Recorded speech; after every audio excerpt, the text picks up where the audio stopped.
Good morning everyone. आज है 24 जून। तो 24 जून के जितने भी इंपॉर्टेंट करंट अफेयर है उनके ऊपर डिस्कस करते हैं। तो आज का जो पहला क्वेश्चन है वो इस प्रकार है कि हाल ही में अंतर्राष्ट्रीय ओलंपिक दिवस कब मनाया जाता है। जो अंतर्राष्ट्रीय ओलंपिक दिवस है वो कब मनाया जाता है। ऑप्शन नंबर ए है 23 जून, ऑप्शन नंबर बी है 22 जून, ऑप्शन नंबर सी 18 जून और ऑप्शन नंबर डी है 25 जून। तो जो इंटरनेशनल ओलंपिक डे मनाया जाता है वो मनाया जाता है 23 जून को। 23 जून। देखिए ओलंपिक के बारे में थोड़ी सी एक्स्ट्रा डिटेल पढ़ते हैं अपन आगे चल के। उससे पहले बात करते हैं कि जो ओलंपिक डे मनाने की शुरुआत हुई थी वो 1948 में हुई थी। 1948 से हर वर्ष 23 जून को अंतर्राष्ट्रीय ओलंपिक दिवस मनाया जाता है। अब ओलंपिक के बारे में थोड़ी सी एक्स्ट्रा डिटेल क्या है वो इस प्रकार है कि जो ओलंपिक है, आधुनिक ओलंपिक खेलों की शुरुआत 1896 में एथेंस यूनान से हुई थी। कहां से हुई थी? एथेंस यूनान। एथेंस यूनान से हुई थी। यूनान में एक शहर पड़ता है एथेंस, वहां से आधुनिक ओलंपिक खेलों की शुरुआत हुई थी। ओलंपिक खेलों का जो आयोजन करवाती है वो अंतर्राष्ट्रीय ओलंपिक समिति करवाती है। इसी के साथ भारत के संदर्भ में ओलंपिक के बारे में कुछ फैक्ट है वो भी अपन ध्यान रखते हैं। देखिए यहां से क्वेश्चन आने की संभावना बढ़ती है। तो पहला जो फैक्ट है वो ये है कि भारत ने सर्वप्रथम ओलंपिक खेलों में भाग कब लिया। तो भारत ने सर्वप्रथम ओलंपिक खेलों में भाग लिया था 1900 ईस्वी में। 1900 ईस्वी में भाग लिया।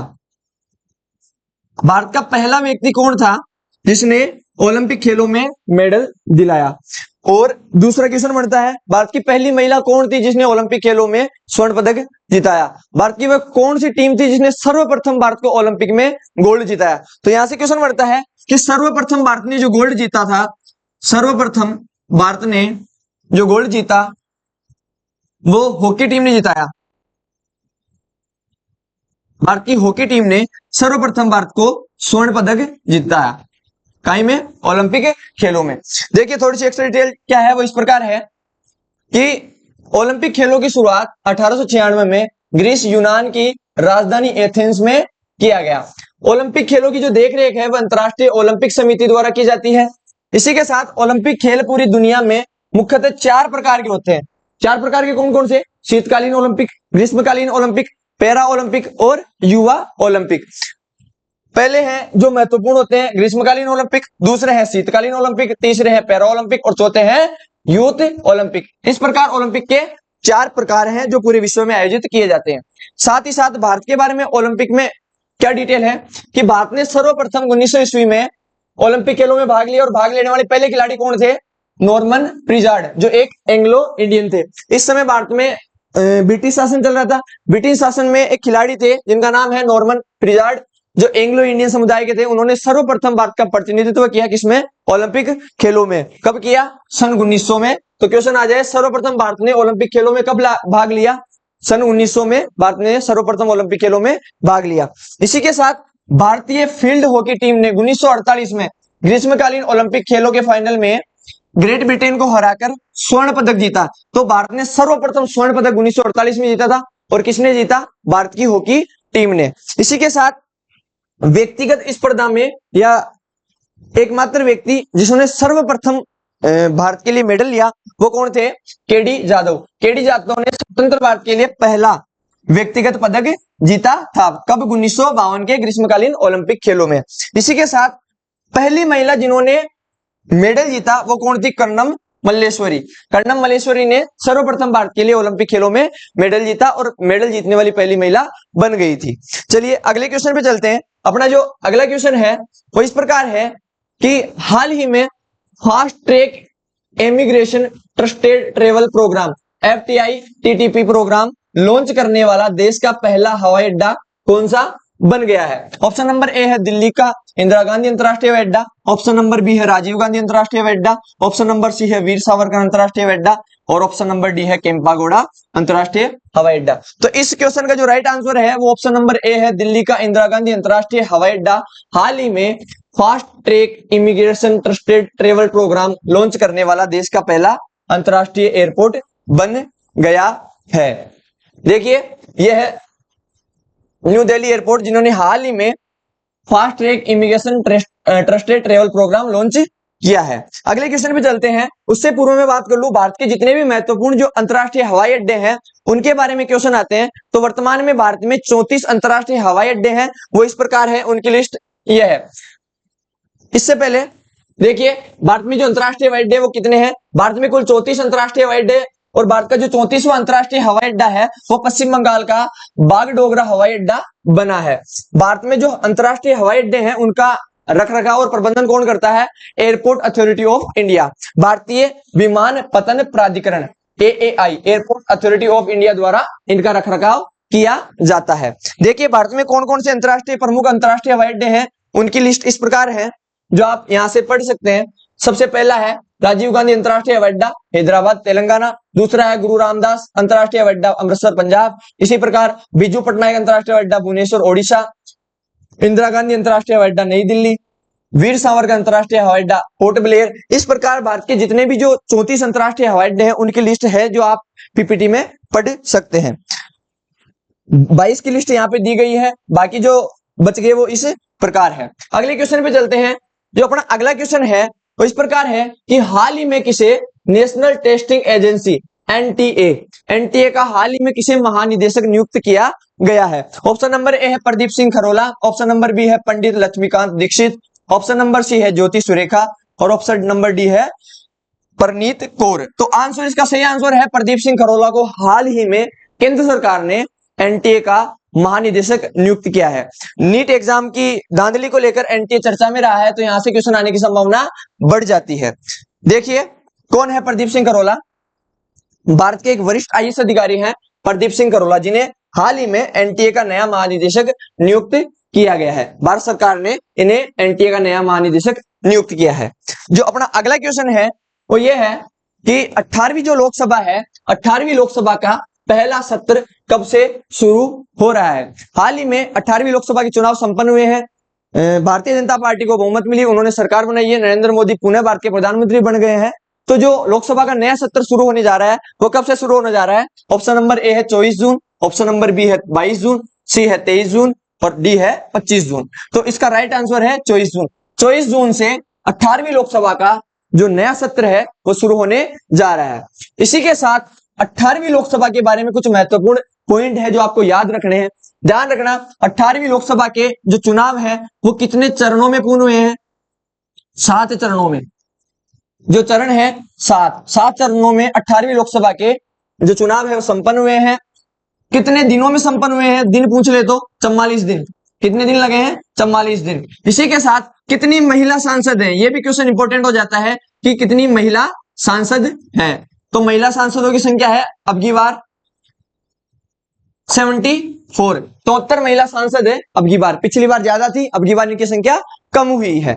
इसी के साथ भारत में जो लोकसभा चुनाव की प्रणाली शुरू हुई है उसके बारे में अपन डिटेल देख लेते हैं कि भारत में सर्वप्रथम जो लोकसभा के आम चुनाव हुए हैं वो आम चुनाव 1951-52 में हुए। भारत के पहले आम चुनाव 1951-52 में हुए। उस समय कांग्रेस पार्टी को एक तरफा बहुमत मिली, भारत की लोकसभा का गठन हुआ और लोकसभा के जो पहले अध्यक्ष बने थे, भारत में लोकसभा के पहले अध्यक्ष बने वो बने जीवी मावलंकर। जीवी मावलंकर को भारत का पहला लोकसभा का अध्यक्ष बनाया गया था। आगे चलते हैं, इसके बारे में थोड़ी सी एक्स्ट्रा डिटेल पढ़ते हैं। तो इस प्रकार है कि जो भारत में लोकसभा चुनाव है 1951-52 के दौर में हुए पहले आम चुनावों के समापन के बाद 17 अप्रैल 1952 को भारत की पहली लोकसभा का गठन किया गया और जो नवगठित लोकसभा की पहली बैठक थी वो 13 मई 1952 को प्रारंभ हुई। भारत की जो 18वीं लोकसभा है उसका पहला सत्र कब से शुरू हो रहा है? 24 जून से। और जो भारत की पहली लोकसभा बनी थी उस लोकसभा की जो पहली बैठक थी वो 13 मई को हुई थी। इसी के साथ लोकसभा के जो प्रथम अध्यक्ष थे वो कौन थे? जीवी मावलकर, गणेश वासुदेव मावलंकर। साल 1952 में हुई लोकसभा चुनाव को से लेकर अब तक कुल 18 बार लोकसभा के चुनाव हो चुके हैं। 2019 में जो चुनाव हुए वो 17वीं लोकसभा के थे और 2024 में जो चुनाव हुए वो 18वीं लोकसभा के लिए हुए हैं। इसी के साथ 1951-52 में पहली बार लोकसभा के लिए चुनाव में कांग्रेस ने एक तरफा जीत हासिल करी थी। तो क्वेश्चन आ जाए कि पहली लोकसभा में किस दल का शासन हुआ था, किस दल के प्रधानमंत्री बने थे? तो कांग्रेस के। और 18वीं लोकसभा में किस दल के प्रधानमंत्री बने हैं? भारतीय जनता पार्टी, बीजेपी दल के। आगे चलते हैं, 18वीं लोकसभा के बारे में कुछ इंपोर्टेंट फैक्ट है, वो इस प्रकार है कि जो 18वीं लोकसभा है इसके लिए आम चुनाव 7 चरणों में और 44 दिनों में पूर्ण हुए हैं। 74 महिला सांसद चुनी गई है। इसी के साथ one of the most important question आपके आने वाले एग्जाम के लिए कि 18वीं लोकसभा के जो प्रोटेम स्पीकर है, अस्थायी अध्यक्ष बने हैं, वो बने हैं भर्तृहरि मेहताब। 7 बार के सांसद हैं, इन्हें हाल ही में 18वीं लोकसभा का अस्थायी या प्रोटेम स्पीकर नियुक्त किया गया है। तो ये आने वाले एग्जाम के लिए मोस्ट इंपोर्टेंट क्वेश्चन हो जाता है, इसको भी आपको ध्यान रखना है। अगली स्लाइड पे अगला क्वेश्चन है वो इस प्रकार है कि मुख्यमंत्री बहन बेटी स्वावलंबन प्रोत्साहन योजना हाल ही में किस राज्य में शुरू की गई है? ऑप्शन नंबर ए है झारखंड, ऑप्शन नंबर बी है मणिपुर, ऑप्शन नंबर सी है छत्तीसगढ़ और ऑप्शन नंबर डी है मध्य प्रदेश। तो हाल ही में छत्तीसगढ़ राज्य के मुख्यमंत्री ने मुख्यमंत्री बहन बेटी स्वावलंबन प्रोत्साहन योजना प्रारंभ की गई है वहां की गरीब जो महिलाएं हैं उनके लिए। तो इसका जो राइट आंसर हो जाएगा ऑप्शन नंबर ए। झारखंड के जो मुख्यमंत्री है उनका नाम है चंपई सोरेन। ये इंपॉर्टेंट क्वेश्चन हो जाता है कि झारखंड के जो मुख्यमंत्री वो कौन है? चंपई सोरेन। उन्होंने आर्थिक रूप से कमजोर महिलाओं के लिए एक योजना लॉन्च करी है, वो है मुख्यमंत्री बहन बेटी स्वावलंबन प्रोत्साहन योजना। अगले क्वेश्चन पे चलते हैं। जो अपना अगला क्वेश्चन है वो ये है कि प्रसिद्ध अंबुबाची मेला कहां शुरू हुआ है? अंबुबाची मेला हाल ही में कल से शुरू हो गया है 23 जून से। तो वो किस राज्य में शुरू हुआ है, कहां हुआ है? ऑप्शन नंबर ए है असम, ऑप्शन नंबर बी है मणिपुर, सी है छत्तीसगढ़ और डी है मध्य प्रदेश। तो इस क्वेश्चन का जो राइट आंसर है वो है ऑप्शन नंबर ए। असम के गुवाहाटी में कामाख्या माता मंदिर में इस मेले का आयोजन शुरू हुआ है। कामाख्या माता मंदिर भारत की जो शक्तिपीठ है, 52 शक्तिपीठों में से एक है। कौन सा? कामाख्या माता मंदिर, जो कहां है? गुवाहाटी के असम में। 3 दिन तक ये महोत्सव अंबुबाची मेला 3 दिन तक चलेगा, जो कहां चलेगा? असम के गुवाहाटी में। अगले क्वेश्चन पे चलते हैं। भारत 23 जून और 24 जून की जितने भी इंपॉर्टेंट करंट अफेयर थे वो ये थे। इसके साथ ही आज अपन कुछ एक नया स्टार्ट कर रहे हैं, वो इस प्रकार है कि जितने जो क्वेश्चन अपन ने पढ़े हैं उन क्वेश्चंस को वापस रिकॉल करने के लिए उनकी समरी इस प्रकार है।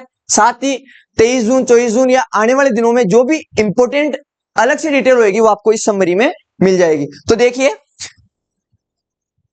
हर वर्ष 23 जून को दुनिया भर में अंतर्राष्ट्रीय ओलंपिक दिवस की शुरुआत 1948 में हो गई थी। तब से हर वर्ष 23 जून को अंतर्राष्ट्रीय ओलंपिक दिवस मनाया जाता है। साथ ही दूसरा अपनी जो कल की इंपॉर्टेंट हेडलाइन थी वो क्या है कि भारत ने आईसीसी टी20 विश्व कप 2024 के सुपर 8 के दूसरे मैच में बांग्लादेश को 50 रन से हराया है। अभी हाल ही में आपको पता है टी20 विश्व कप चल रहा है, उसकी कुछ इंपॉर्टेंट जो हेडलाइन है वो इस प्रकार है कि भारत ने बांग्लादेश को हराया है। तीसरी बात है कि भारत की ज्योति सुरेखा वेन्नम, परनीत कौर और अदिति स्वामी, यहां से एक क्वेश्चन बन सकता है कि ये तीनों कौन है? ये हाल ही में तुर्की में आयोजित अंताल्या तीरंदाजी विश्व कप 2024 की कंपाउंड टीम स्पर्धा में स्वर्ण पदक जीता है। ये तीनों की तीनों क्या है? ये भारत की खिलाड़ी हैं जिन्होंने हाल ही में स्वर्ण पदक जीता है। चौथा जो इंपॉर्टेंट बात है वो क्या है कि दिल्ली का इंदिरा गांधी अंतर्राष्ट्रीय हवाई अड्डा, इस दिल्ली के अंतर्राष्ट्रीय हवाई अड्डे के भी टर्मिनल 3 पर fast track immigration trusted travel programme FTI TTP programme launch करने वाला देश का पहला अंतर्राष्ट्रीय हवाई अड्डा बन गया है। 5वां जो पॉइंट है, केंद्र सरकार ने वरिष्ठ IAS अधिकारी प्रदीप सिंह खरोला को नेशनल टेस्टिंग एजेंसी NTA का नया महानिदेशक नियुक्त किया है। छठा जो इंपॉर्टेंट बात है कि अयोध्या में रामलला की प्राण प्रतिष्ठा करवाने वाले जो पंडित थे, पंडित लक्ष्मीकांत दीक्षित, उनका हाल ही में निधन हो गया है। तो क्वेश्चन पूछ सकते हैं कि पंडित लक्ष्मीकांत दीक्षित कौन थे? अयोध्या के जो राम मंदिर थे उसमें प्राण प्रतिष्ठा करवाने वाले पुजारी थे। इसी के साथ ओडिशा सरकार ने पुरुष और महिला भारतीय हॉकी टीम के लिए 2036 तक स्पॉन्सरशिप करने का फैसला किया है। ओडिशा सरकार ने कहा है कि जो 2036 तक भारत की महिला और पुरुष हॉकी टीम है उनको जो स्पॉन्सरशिप की जाएगी वो किसके द्वारा की जाएगी? ओडिशा सरकार के द्वारा। तो ये भी one of the most important question हो सकता है। 18वीं लोकसभा का पहला सत्र 24 जून से शुरू हुआ है, जो अपन ने पढ़ लिया है। अगली बात है, मध्य प्रदेश के सभी 55 जिलों में 1 जुलाई से प्रधानमंत्री कॉलेज ऑफ एक्सीलेंस प्रोग्राम का शुभारंभ किया जाएगा। यहां से क्या क्वेश्चन बन सकता है कि मध्य प्रदेश में कितने जिले हैं? 55। मध्य प्रदेश में ही कौन सा प्रोग्राम लॉन्च हुआ है? प्रधानमंत्री college of excellence programme. Last जो अपनी इंपॉर्टेंट बात है वो क्या है, केंद्रीय आयुर्वेदिक विज्ञान अनुसंधान परिषद विश्व स्वास्थ्य संगठन के सहयोग से पारंपरिक चिकित्सा में अनुसंधान प्राथमिक सेटिंग्स पर एक महत्वपूर्ण राष्ट्रीय परामर्श बैठक का आयोजन करेगी। यह आपको जो 23 जून और 24 जून की जितनी भी इंपॉर्टेंट हेडलाइंस थी वो इस प्रकार थी। यहां से क्वेश्चन बनने की संभावना ज्यादा है। इसमें कोई डाउट होता है तो आप बता सकते हो, वापस अपन इसको रिकॉल कर लेंगे। धन्यवाद।